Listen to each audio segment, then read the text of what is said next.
Hey guys, 11 o'clock, Eagle Trading checking in, 4/29/2020, Fed day.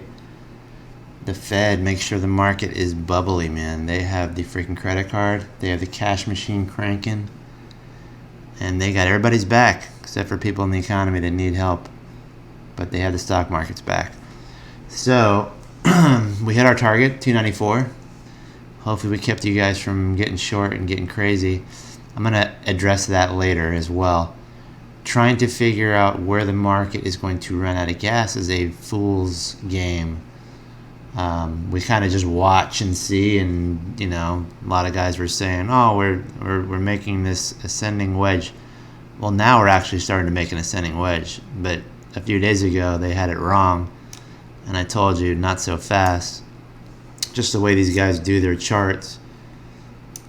They were doing it from the bottom of, there's different ways you can draw depending on how the market's moving, and I can adjust those different ways too as well. And by the way, this last leg that we have here is the trajectory is a little bit not so strong like we saw initially. Obviously your first bounce, best bounce, but these are normal pullbacks. I've been saying consolidation. This is the area I believe that a lot of these guys that have 100,000 subscribers on YouTube are saying that the market broke. Something like in here they were saying. And then this day they were saying, oh, we broke the ascending wedge or whatever, and we're going to collapse here. Not the case. Not the case at all. I said, no, we're just bouncing off a channel. Not so fast. So we looked for 294. We got it. I've actually been constructing a different Fibonacci based on, I don't like the static on top here. A lot of complacency when the market topped out. I like to look for a change in direction, an emotional change, a break and a pattern. And this candle definitely had our break in this upward kind of channel trajectory. So we're moving the fibs around and try to catch some common areas.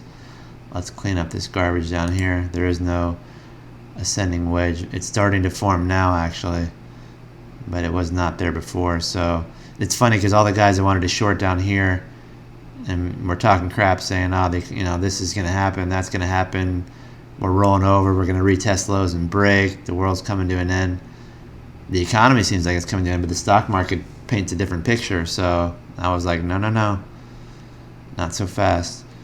But long story short is, I think we should stop picking on the S&P 500 here. Everybody's like, well, where can we short at? First of all, that's going to dry up. All the guys that wanted to short in here saying everything's going to collapse.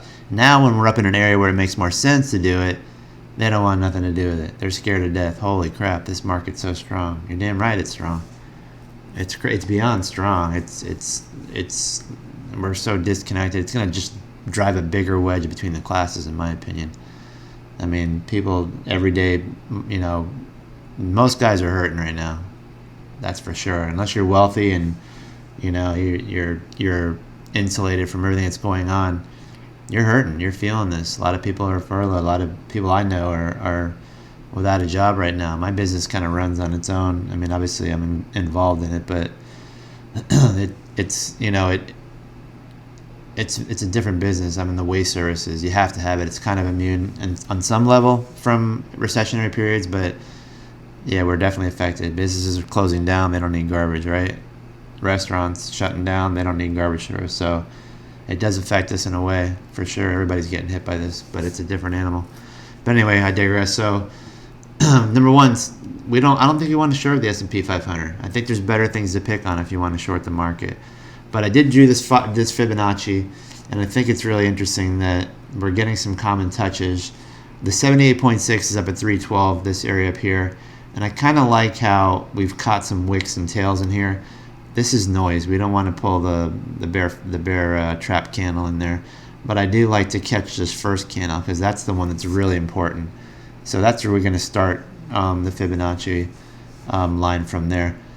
And I think we make a nice chart pattern here. This first one we pop, and then we make this normal pullback, and then this big, fairly decent volume candle fires back up.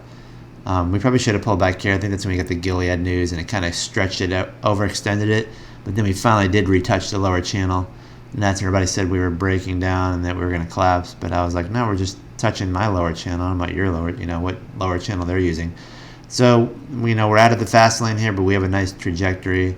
to the upside, a good grind here, a tight grind. We don't have this, pretty strong trajectory pullback consolidation. Now we just have this kind of little bit of a pullback. That's all the leg down you got. Where here you had kind of a more of a A to B pattern with a C leg up. So now we're extending, like I said, in the pre-market, third leg up here. 294 was our target. But this interesting level here in the fib is 295.65. And sure enough, you go into the aftermarket, and we did hit 295.65 right in here. We got a little bit of energy off there, and we pulled back. So for you diehard bears that are looking for a first place to take a shot at, that's the area. But once again, we're so fixated on shorting the market, right? If you think the market's going to collapse here, I get it. It's very disconnected from the fundamentals of the economy.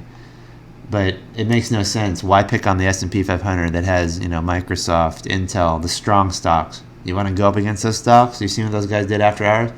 If you want to pick on something, pick on the financials. They're not doing shit. Excuse my French, but the market is dragging them up.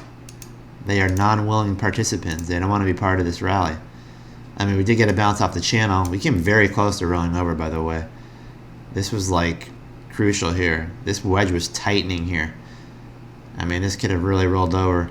But nope, the market said, no, we'll bring you along for the ride. And look at this half-ass close today. So you're interested in shorting the market. I think if we get up to those different levels, QQQ is definitely getting into a congestion level, a lot of overhead supply now. And we did finally push into the momentum channel. I don't know how long it's going to last, but hey, this market's proved a lot of people wrong to the upside. But this looks a little sketchy here.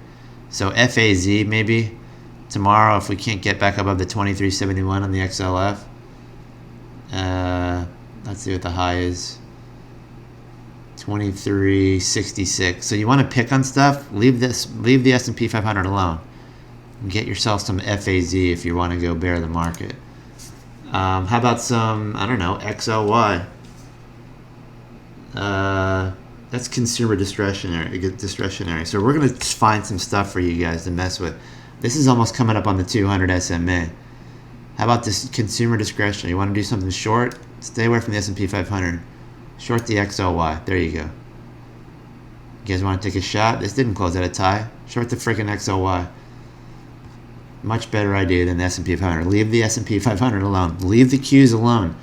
Trust me, I've been shorting them every day on the top channel, and it's been working out like a charm. Today I stepped aside. I said, whoa, this thing's got some juice. And I came in short on the Qs. And I covered, and I took a little bit of a loss, but I had already made the money the day before. But look at the stuff we've been talking about. We've been telling you guys they're going to reach down and pull up what we called, quote-unquote, the trash. And this isn't trash because my girlfriend works there, but Norwegian Cruise Line's up 25% today and up another 2 points in after hours. Unbelievable. 1835 in after hours. 1835. We talked about Bitcoin. That's made a nice move. We talked about USDFD, the U.S. food company. Look at this chart, man. Pop the wedge. These are nice moves off these patterns. We've been talking about these things a while back. MLR, Miller. Beautiful, same thing. I said anytime under 27.70, anywhere you could buy this. Where are we at? $31 a share. We talked about the small caps outperforming. IWM up 4% today. Beat all the indices. Look at that move. Outperforming the Q. Look at that. We told you small caps will outperform the QQQ right now, and sure enough it did. We've been right. We've been spot on that. RWT, these real estate trusts, same thing. Little cup and handle, pop. We give you a bunch of these. So hopefully you guys are making money. Between that and giving you the target on the, we even bought some Mexico ETF. That was doing pretty good today too. Great moves. So we're going to find some of those hidden gems for you guys. You got to get away from the main stuff right now. It's getting a little bubbly, a little scary, right? Everybody's looking at the same thing. Microsoft, Intel, Tesla after hours. What the hell? Looks like, this, talk about a stock that's saved by the Fed. This thing was headed to its intrinsic value in the 100s probably. I know it's a cult stock and everybody loves it. It's a great product and the guy's a genius, but this thing ain't worth $800 a share. I mean, these are just numbers. These aren't even, there's no fundamental backing to this. Just like there's no fundamental backing to the dollar anymore. I mean, look at this move. After hours, I thought the Fibonacci retracement on the top end would be, not retracement, but the Fibonacci extension would be 853. Nope. 880s, 870s. It's almost like this correction never happened in Tesla. You can just forget about everything to the right. This is where Tesla is right now, up in here. Actually, you can just forget about all that. Nothing happened. There was no virus according to Tesla, because Tesla is right here. What virus? Up 250% from the low. So yeah, this stuff's madness. You know, if you guys are looking for stuff to short, don't short this buy.